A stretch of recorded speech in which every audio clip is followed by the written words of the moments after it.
Hello everyone, আমি makeup artist অর্ঘ। আজ যে ভিডিওটা দেখলে সেটা আমার বাড়ির পুজো ছিল, সেটারই ভিডিও। বাড়িতে সবাই সেখানেই ছিল। আমার যদিও ভিডিওটা যখন হয়েছে তখন আমি বাড়িতে ছিলাম না, শুধু আপনাদের এইটুকুই জানানোর জন্য যে বাড়িতে বা আগে থেকে যদি কোনো বুকিং নেওয়া থাকে তাহলে মেকআপ আর্টিস্টদের আর কিছু করার থাকে না, সেই বুকিংয়ে তাকে পৌঁছতেই হয়। কারণ যে নিজের স্পেশাল ডেতে বুক করছে সে অবশ্যই চাইবে যাকে বুক করছে সেই যেন সেই স্পটে পৌঁছয়। তো সেই কারণে আমি আর তাকে কিছু বলিনি, আমি চলেই গেছিলাম আজকের ব্রাইড করতে। আর রাস্তাটা ছিল ভীষণ সুন্দর, তোমরা দেখতেই পাচ্ছ।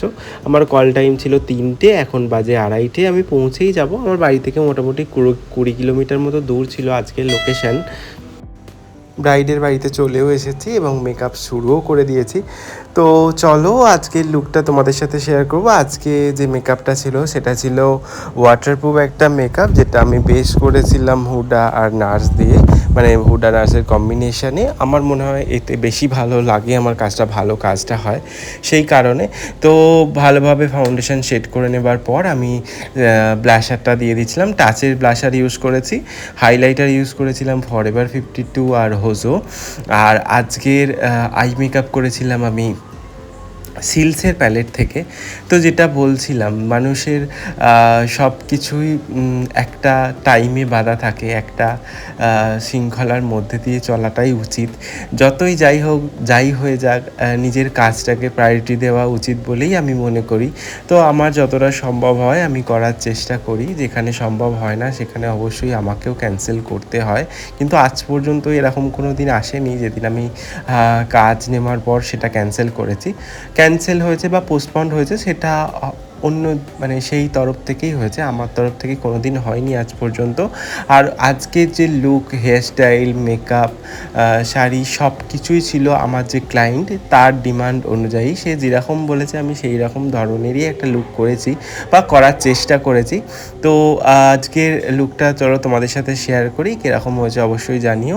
আজকে আমি আই মেকআপটা করেছি সিলসে প্যালেট থেকে, আর আইব্রো পমেড দিয়ে যেটা করছি সেটা পিএসির আইব্রো পমেড 02 শেড। আর ব্রাইড অবশ্যই খুবই ক্লান্ত ছিল, সেই জন্য আমি বললাম যদি তোমার মনে হয় তুমি ঘুমোতে পারো। তো ও একটু ঘুমিয়েও পড়েছিল, ঘুমিয়ে উঠে বলছে দাদা মেকআপ হয়ে গেল, কারণ কি আমার 5টার মধ্যে পুরো ফুল কমপ্লিট হয়ে গেছিলো। তারপর ছিল ব্রাইডের মায়ের মেকআপটাও, তো সেটা করে আমি বেরিয়ে এসেছিলাম। যেহেতু বললাম আমার বাড়িতে পুজো ছিল, তো সে কারণে সবাইকে একটু প্রসাদ দিতে যাওয়ারও ব্যাপার ছিল, সেই জন্য আমি একটু তাড়াহুড়ো করছিলাম। ছোট্ট করে একটা কলকা করলাম, যেরকম ও চেয়েছিল সেই অনুযায়ী করার চেষ্টা করেছি। এরপর করব হেয়ারস্টাইল, কিন্তু চুলটা ভীষণই ভিজেছিল, তো চুলটাকে শুকিয়ে নিই তারপর করব হেয়ারস্টাইল। আর তারপর তোমাদের দেখাচ্ছি ফুল লুকটা। আজকের লুকটা কীরকম হয়েছে অবশ্যই তোমরা জানিও। ওর একদম স্কিন টোন অনুযায়ী যে মেকআপটা করা উচিত সেটাই আমি করার চেষ্টা করেছি। আর ও সেটাই বলেছিল যে দাদা আমার টোনটাকে খুব বেশি হাই করবে না, তো সেই অনুযায়ী করেছিলাম। তো আজকের লুকটা কীরকম হয়েছে জানিও। থ্যাংক ইউ পুরো ভিডিওটা দেখার জন্য, অসংখ্য ধন্যবাদ।